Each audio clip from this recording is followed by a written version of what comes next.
I never imagined that saying yes to a simple favor would change everything.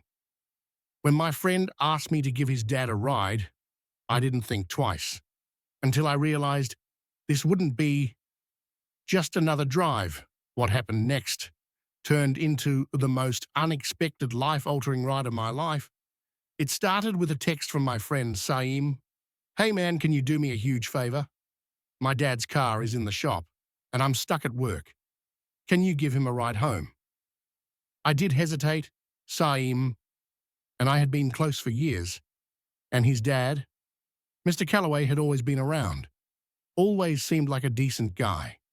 He was the type of man you noticed when he walked into a room, broad-shouldered, well-dressed, with an effortless charm about him. But to me, he was just Saim's dad. That was it. "Sure, no problem," I texted back, not realizing that this was about to be anything but ordinary. When I pulled up to the office building, Saim had directed me to, I expected to see a man ready to head home, maybe exhausted from a long day. Instead, Mr. Callaway was leaning against the curb, dressed sharply in a fitted navy suit that accentuated his strong frame.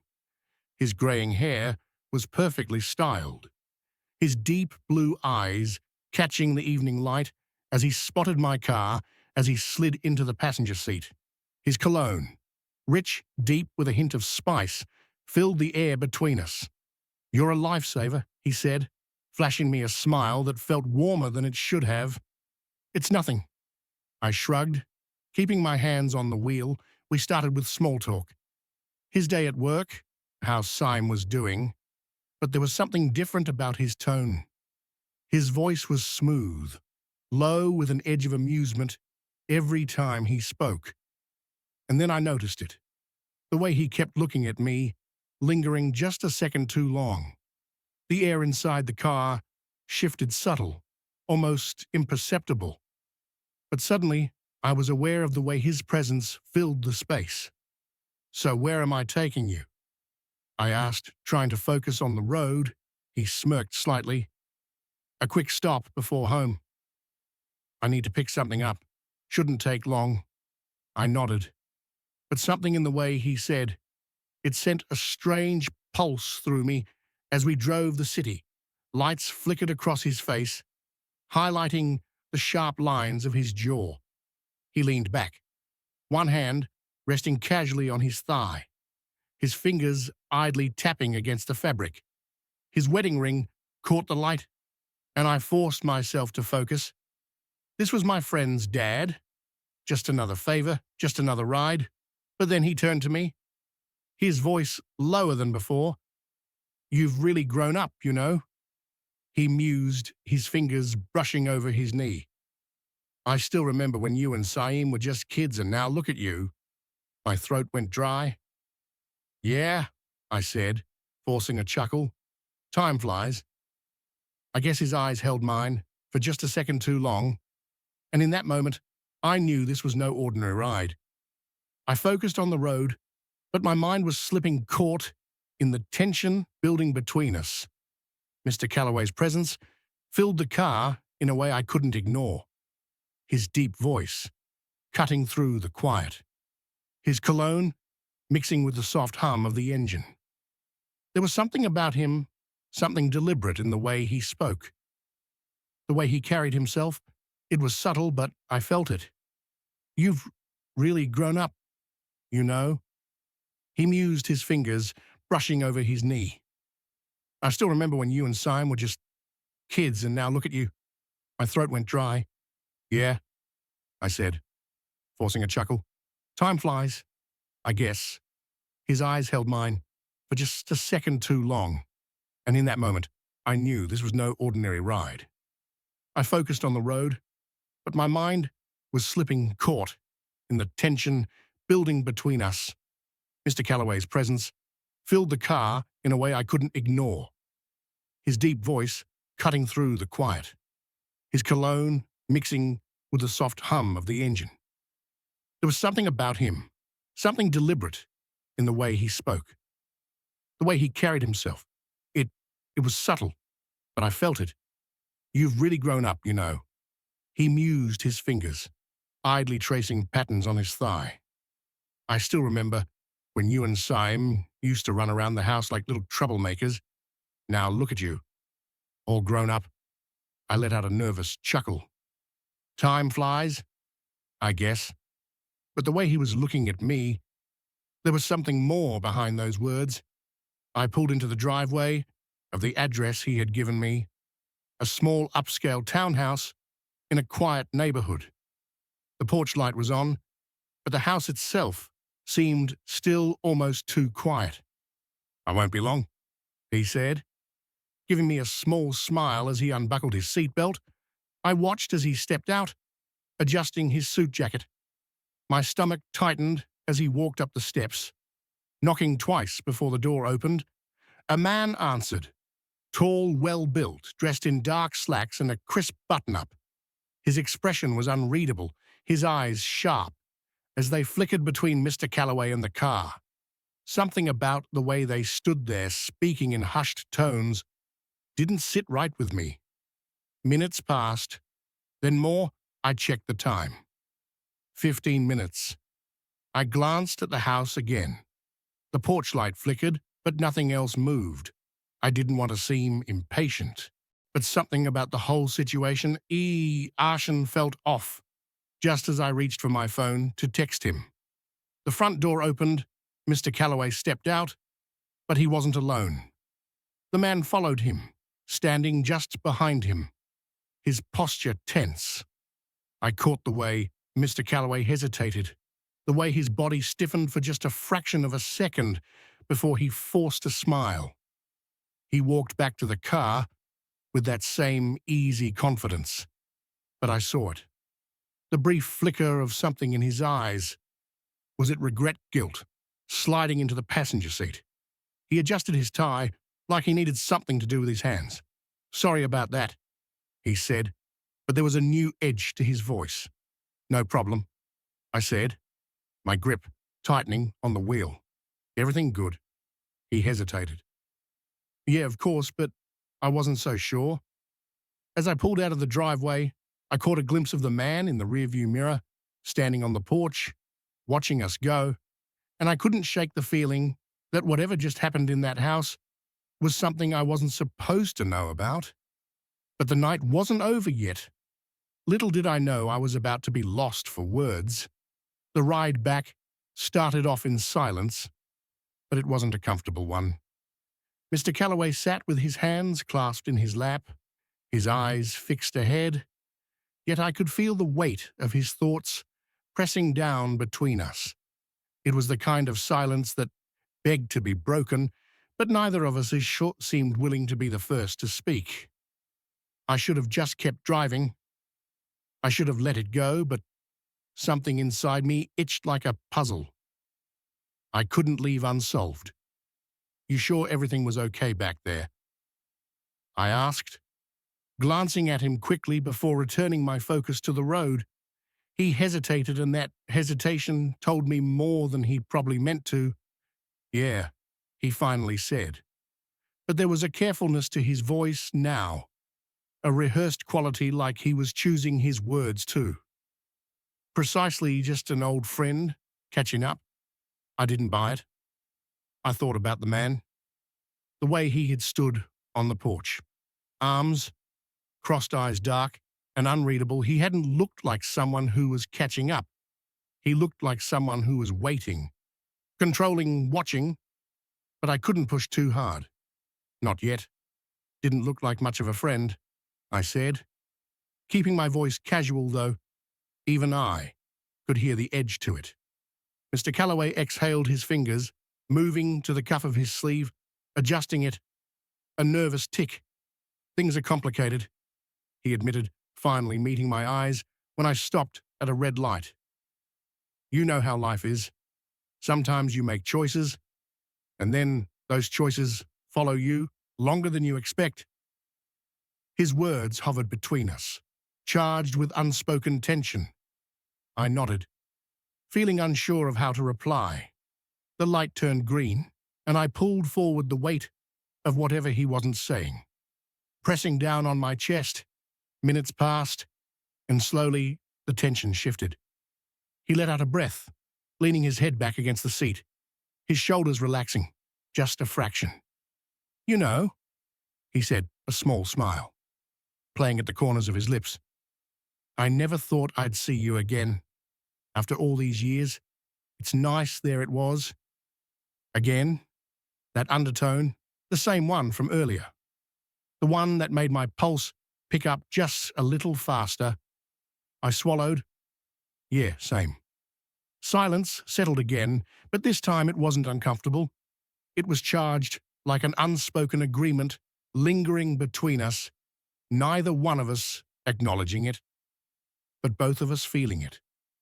I focused on the road, trying to ignore the way my heartbeat had shifted, trying to remind myself that he was Saim's dad, trying to convince myself that I was imagining things, but then he reached over, software, deliberate, just a light touch on my arm, his fingertips grazing over the fabric of my sleeve, just long enough to make it clear that it wasn't an accident. I stiffened my grip on the wheel, tightening. He pulled his hand back slowly, his smile barely there, just a whisper of something that made my chest tighten. "Relax," he said softly. "You're too tense." I exhaled, forcing a laugh, trying to act like it wasn't a big deal, like my body hadn't just reacted in a way it shouldn't have. "Yeah, well, it's been a weird night." Mr. Callaway chuckled, and for a second, the situation felt lighter again. But the story didn't end there. A pair of headlights appeared in my rearview mirror, bright against the darkness. My eyes flickered back to them, and something in my gut twisted that car. I didn't recognize it. But it was following us. I switched lanes. It did too. A slow, creeping sense of unease crawled up my spine. Mr. Callaway noticed. "What's wrong?" I hesitated, my jaw tightening. "I think we're being followed." His expression changed instantly. That flicker of something, fear, worry, it was subtle, but it was there. I wasn't imagining it. He turned in his seat, glancing back, his lips pressing together. "Drive faster," he said, his voice quieter now. I did. The car behind us did too. My pulse pounded in my ears as I turned onto a smaller road, weaving through side streets, trying to shake them off. But they stayed persistent, watching Mr. Callaway's hands curled into fists in his lap. "Take the next left," said his voice sharper, now urgent. I followed his instructions, heart hammering as we cut through darkened roads, my tires skimming too close to the curb as I tried to keep control. The other car stayed close, too close, and then as suddenly as they had appeared, they were gone. I didn't slow down right away. My hands were tight on the wheel, my breath uneven. Mr. Callaway exhaled, closing his eyes for a moment before turning to me. "Take me somewhere safe," he said, and for the first time that night, his voice was completely unguarded. I didn't ask any more questions. Not yet. Because whatever was going on, it was far from over. And I was right. I drove in silence, knuckles tight, against the steering wheel, my eyes flicking to the rearview mirror every few seconds to make sure we had really lost them. The city lights blurred, past neon signs casting their flickering glow onto the wet pavement, the rhythmic whoosh of tires against the road. The only sound filling the tense space between us. Mr. Callaway sat rigid in the passenger seat, his breathing slow but measured, his fingers lightly tracing over the leather of his seat, as if grounding himself, as if trying to suppress whatever storm was raging beneath his calm exterior. I should have asked questions, I should have demanded answers, but the way he had said it, "Take me somewhere safe," left no room for argument. There was a desperation in his voice, a kind of quiet urgency that told me this wasn't just paranoia. This wasn't a coincidence. The car wasn't just some random stranger taking the same route home. This was real, and he knew exactly what was happening. We reached a quieter part of town, the bright city lights fading into the dim glow of street lamps lining an old residential district.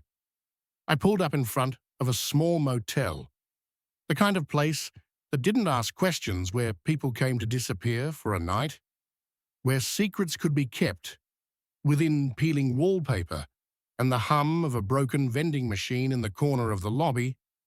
Mr. Callaway hesitated before getting out his fingers, hovering over the door handle, as if debating whether this was the right move.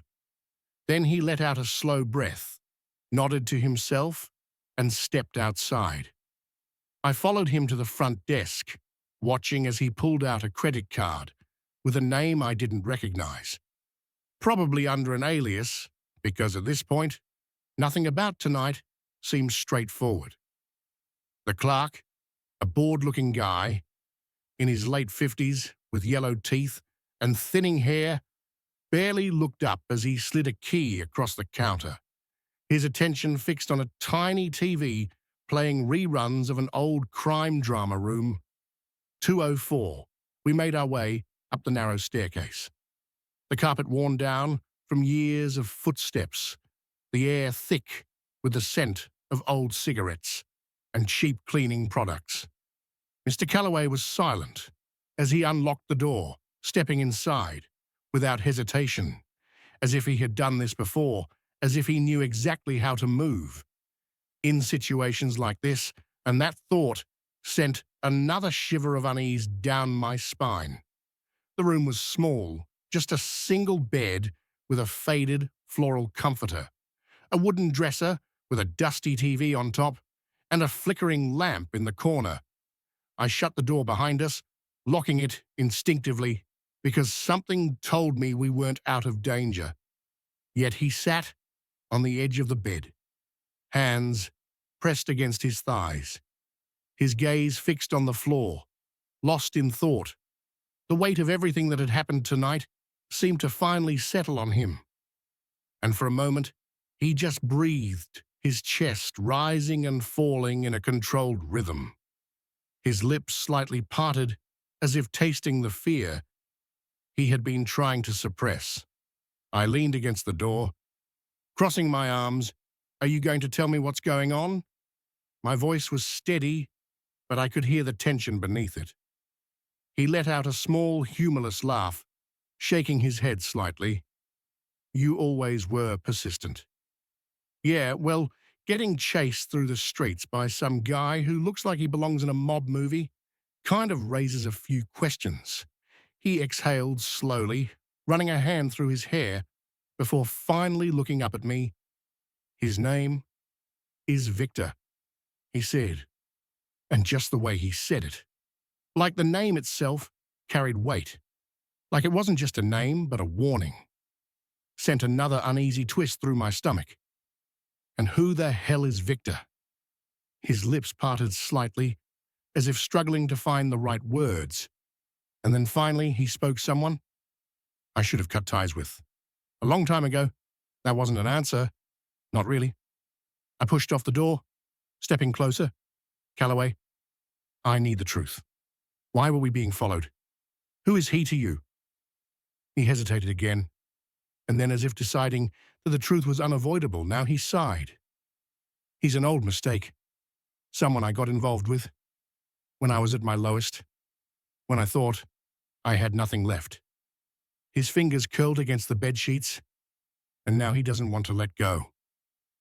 I stared at him, my mind racing. "Are you telling me you're in trouble with some dangerous guy? And you didn't think to mention that before I picked you up tonight?" He flinched slightly at my tone, but then something in his eyes hardened.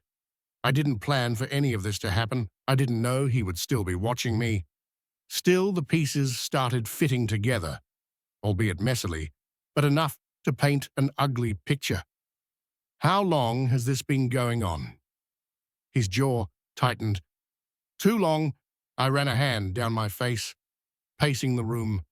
"Jesus Callaway, what does he want from you?" He swallowed control. The word was so simple, yet it carried a weight so heavy that I felt it settle in my chest, and suddenly I understood. This wasn't just about some messy relationship. This wasn't just a mistake that he had walked away from. This was something deeper, something he had been trying to escape, something that had its claws in him for far longer than he had let on. And now, somehow, I was caught in the middle of it. I sat down, in the chair, across from him, rubbing a hand over the back of my neck. So what now? He looked at me, then really looked at me. Me, his dark eyes searching mine, as if trying to decide whether I was really someone he could trust. And then, with quiet certainty, he said, "You should walk away." But the problem was, I already knew I wouldn't. Because the story didn't end here. Not even close. What happened next changed everything. I should have walked away. Any sane person would have. But something about the way Mr. Callaway said it, "You should good walk away," told me he already expected me to refuse. Maybe it was the way his voice softened just slightly, like he knew I wasn't the type to abandon someone in trouble. Maybe it was the way his hands clenched, like he was bracing himself for the argument he thought would follow. But I didn't argue. Instead, I let out a slow breath, leaning back in the chair, running a hand through my hair as I stared at him. Not happening. He shook his head, his expression somewhere between frustration and something else. Something almost grateful. "You don't understand what you're getting involved in. Then explain it to me." I shot back my voice, low but firm, because I don't like being chased through the streets without knowing why. For a moment, he hesitated, his gaze flicking toward the window, as if expecting Victor to be lurking outside, waiting in the shadows.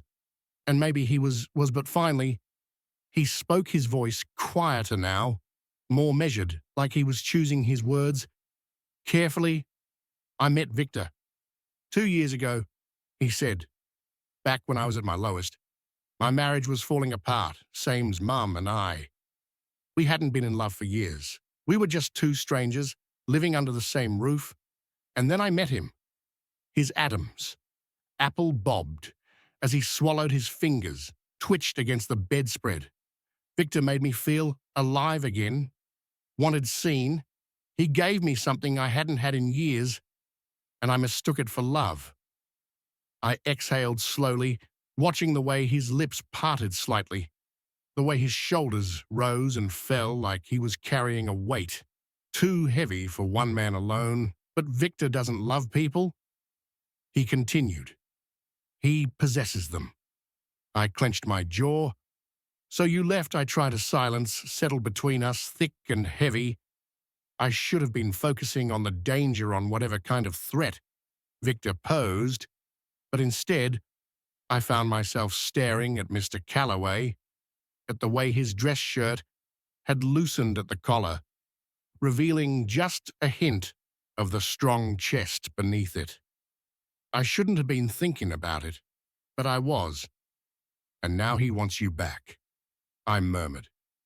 He nodded, his gaze flicking to mine. The exhaustion was still there, but so was something else, something unspoken, something I didn't know if he was ready to admit. "You don't have to do this alone." The words came out before I could stop them. He scoffed. "You don't owe me anything."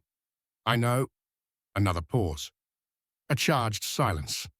Then suddenly he laughed, soft and low, shaking his head. "You always were a stubborn kid. I'm not a kid anymore." The words hung in the air between us, heavier than I intended. His gaze flickered. His breath hitched just slightly. I wasn't imagining it. I saw the way his throat moved as he swallowed, the way his fingers flexed against his thighs, the way his body betrayed whatever his mind was trying to suppress. And when I took a step closer, he didn't move away.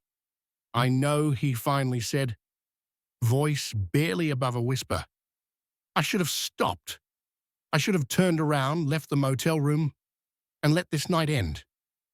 before it became something impossible to undo, but I didn't. Instead, I reached out fingers, brushing over the cuff of his sleeve. My touch barely there, but it was enough. His breath hitched again, and when I glanced up, his eyes were darker, his pupils blown wide. "You don't have to do this," he murmured. I know. I leaned in. Slow, deliberate, and when my lips finally brushed against his, I felt it the way his body tensed, the way he sucked in a sharp breath, like he had been holding it all night. But he didn't pull away. Instead, he leaned into me. The kiss was hesitant at first, careful, like he was testing the waters of something he had never allowed himself to have. But the moment I slid my fingers into his hair, tilting his head slightly, he let go. A quiet sound escaped him. Something between a sigh and a groan, something that sent a sharp heat straight through me. His hands finally moved, one gripping my wrist to the other, sliding up my arm. His touch firm and desperate, like he had been fighting this for far too long. I deepened the kiss, pressing against him until his back met the headboard. His hands found my waist, pulling me closer, and I let myself get lost in the way his lips moved against mine, the way his breath hitched whenever I kissed just a little harder, the way his fingers dug into my sides as if anchoring himself to me. He tasted like whiskey and something rich, something intoxicating, and when his hands moved, when they slid under the hem of my shirt, tracing along my skin, I felt my resolve shatter. "We shouldn't." He started, but I cut him off, swallowing whatever half-hearted protest he was about to make, then stopped me, but he didn't. Instead, he pulled me closer. What happened next? I won't go into detail, but it was messy, desperate, filled with years of pent-up longing and unspoken desires neither of us had the courage to admit until now. And when it was over, when we finally collapsed against each other, breathless and tangled in sheets that smelled faintly of old motel detergent, and his alone, and neither of us spoke for a long time. The only sound was our breathing, the quiet rise and fall of his chest beneath my fingertips, the warmth of his skin against mine.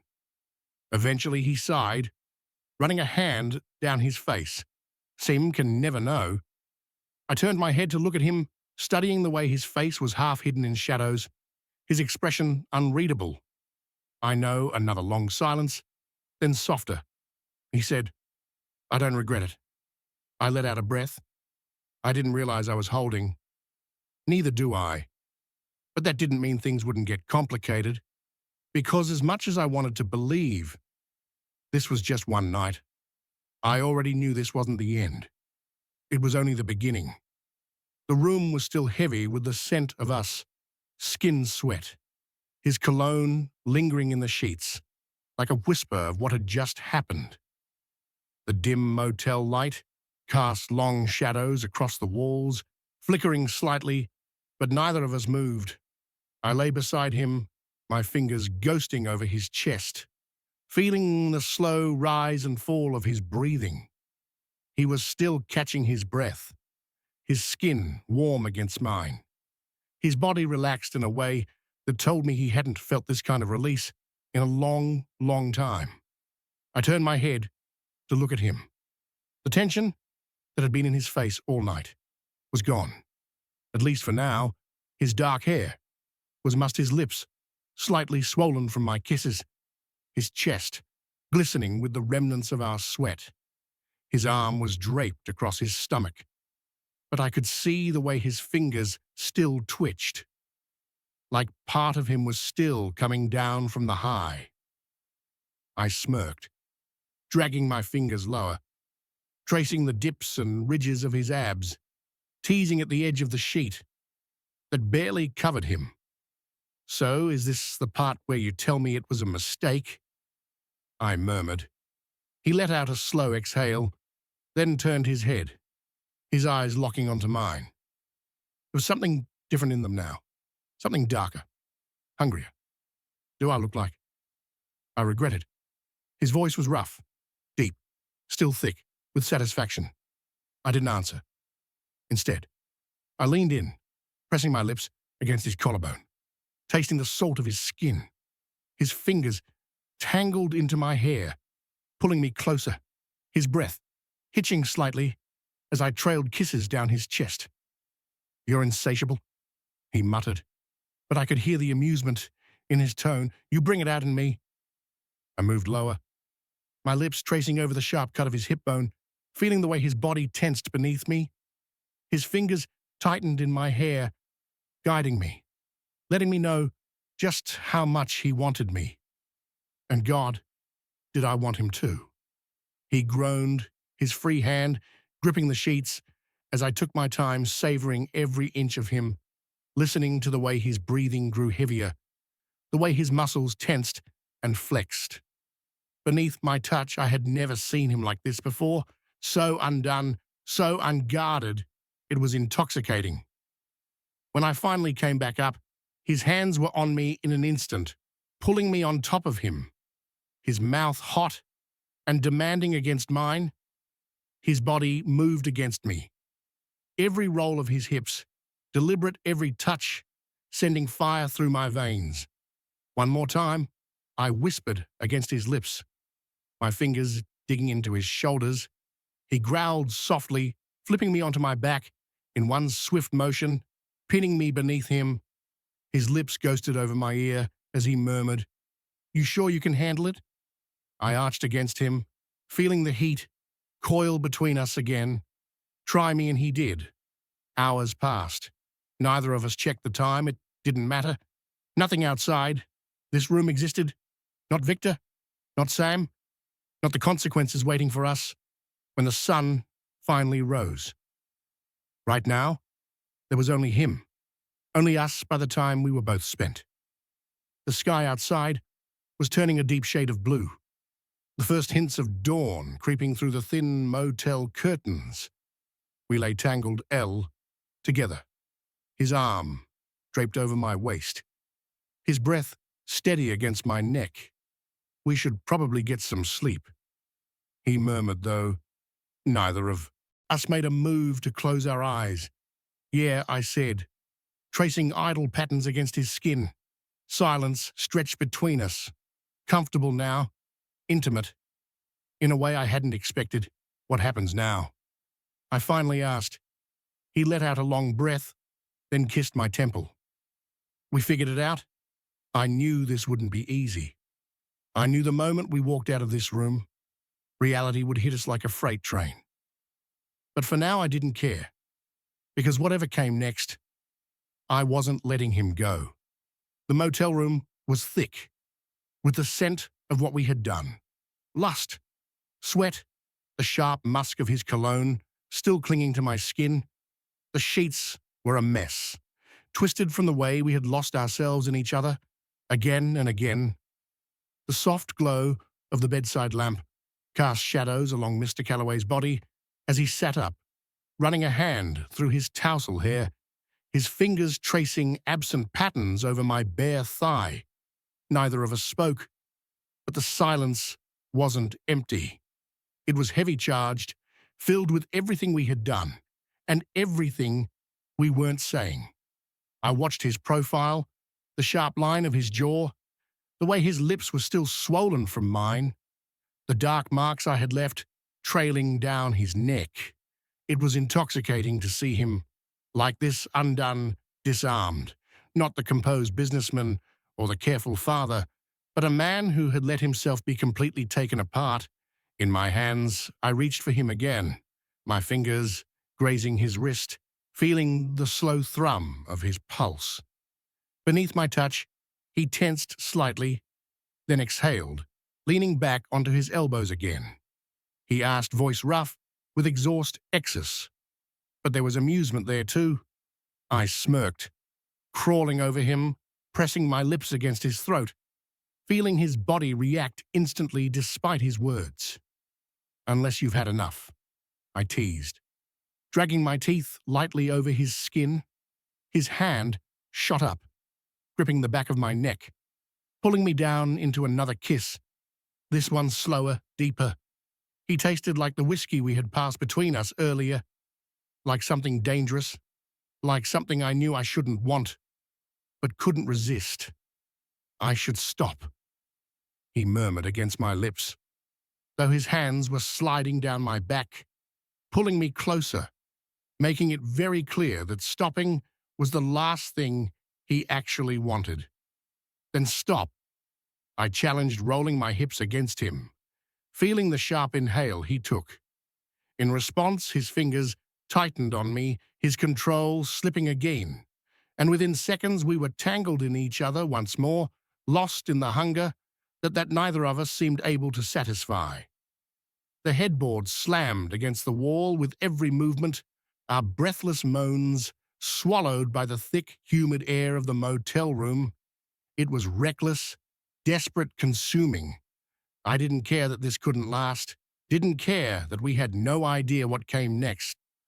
All I cared about was the way he moved against me, the way he made me feel like I was the only thing in the world that mattered by the time we collapsed beside each other. Again, bodies slick with sweat, chests heaving. The sun was beginning to rise. The faint, golden light peeked through the curtains, casting a hazy glow over his face. He turned his head, looking at me with something unreadable in his eyes. "This is dangerous," he finally said. "I don't know how to stop then." Don't he let out a shaky breath, running a hand down my arm tracing the curve of my shoulder, the dip of my waist.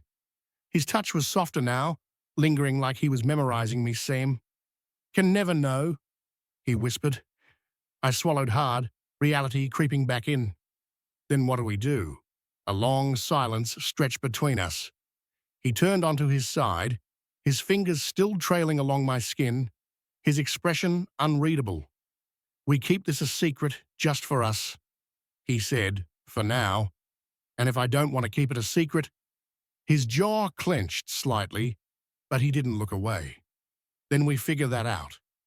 When the time comes," I could feel the weight of everything pressing down on us. Victor Saim, the fact that this was already spiraling into something neither of us were prepared for, but when he pulled me close again, when he kissed me like he was still starving for more, I knew one thing for certain: this wasn't over. Not by a long shot. And I had no idea what would happen when the truth finally came out. But one thing was clear. I wasn't ready to let him go. Not now. Not ever.